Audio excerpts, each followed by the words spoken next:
Yo me llamo Bernardita Mata, estamos acá en el Estadio Español de Chile, lugar donde normalmente la colectividad balear nos reunimos a nuestras reuniones y a nuestras actividades. Estoy casada, tengo 2 hijos grandes y 2 nietos, soy odontóloga, trabajo como odontóloga y realizo muchas actividades extras acá en el Estadio Español. Yo soy nieta de mallorquín, mi abuelo llegó a Chile, debe haber sido como el año 1922-24, viene de Mallorca, de Esporlas. Él era una familia con 7 hermanos, de los cuales 3 emigraron a América. Mi abuelo que vino a Chile, un hermano sacerdote que fue a Argentina y otro hermano músico que fue a Cuba primero y luego a Miami. Mi abuelo vino después de terminar la guerra de Marruecos, o después de que él ya terminó el servicio militar en la guerra de Marruecos y se vino a Chile. Y acá llegó al norte de Chile, a la ciudad de Iquique, luego a Tocopilla. Ahí trabajaba, mi abuelo era sastre, tenía una sastrería que tenía mucha actividad en ese tiempo, porque en ese tiempo en el norte de Chile estaba las salitreras, donde había mucha gente, habían ingleses, habían españoles, yugoslavos, pero había mucha actividad por la salitrera, entonces era una buena plaza de trabajo. Pero luego vino la crisis del salitre y de ahí se vino hasta Santiago. En Tocopilla conoció a mi abuela, que mi abuela era catalana, pues ahí se pusieron de novios y cuando se vinieron a Santiago se casaron.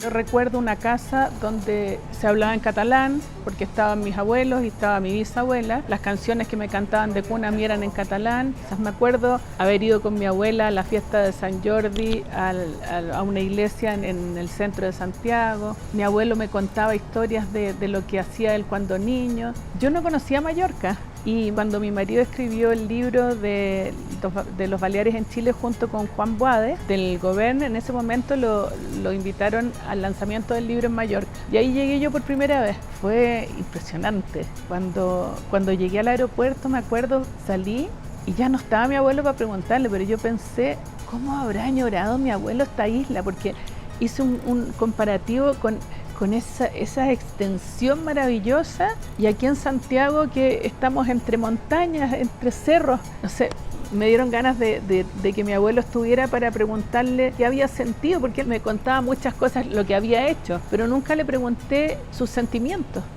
Conocí a mi familia con la que habíamos tenido contacto por teléfono, por cartas, pero los conocí en persona y vi gente tan parecida a mí, costumbres y cosas que nunca habíamos convivido, pero que éramos iguales.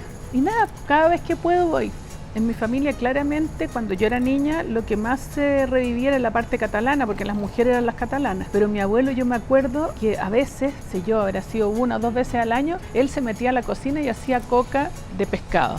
Y me acuerdo cómo la hacía, me acuerdo todo, y él cocinaba eso. Bueno, la cocina que había en mi familia era claramente mediterránea.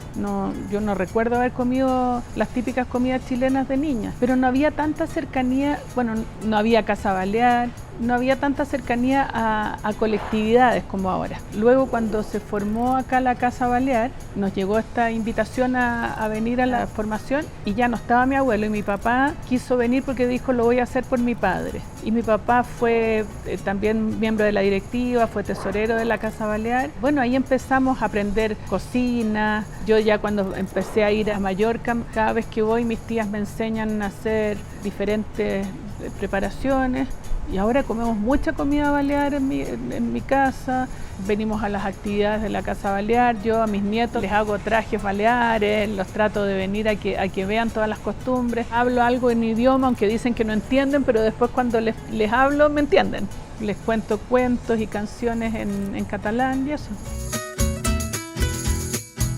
Como en la casa de mi abuela se hablaba catalán, yo siempre lo entendí y siempre tuve la inquietud de hablarlo. Pero como el catalán propiamente tal y el mallorquín no son igual, siempre empezaban, ¿no? Que se dice así, que se dice así, y entonces mi yaya me decía, nena, toma, lee. Y yo siempre leí, siempre entendí, siempre. Pero nunca me atreví a hablarlo y tampoco lo hablaba, o sea, sabía bien. Y ahora llevo como 3 años en clases de catalán y sé mucho, pero no me atrevo a hablarlo. Ir a Mallorca es maravilloso. Yo me siento tan a gusto allá. me encanta ir, me encanta estar con mi familia, recorrer la isla. En mi trabajo me preguntan por qué voy tanto a Mallorca y muchas veces me dicen, que tú vas a Europa y qué sé yo, y yo no me muevo de ahí. Hay muchas partes, bueno, conozco de España, pero hay muchas partes de Europa que no conozco, estando, que me podría ser muy fácil. Pero yo cada vez que me voy de Mallorca le escribo desde el aeropuerto a mi prima, no me quiero ir, porque me siento feliz allá.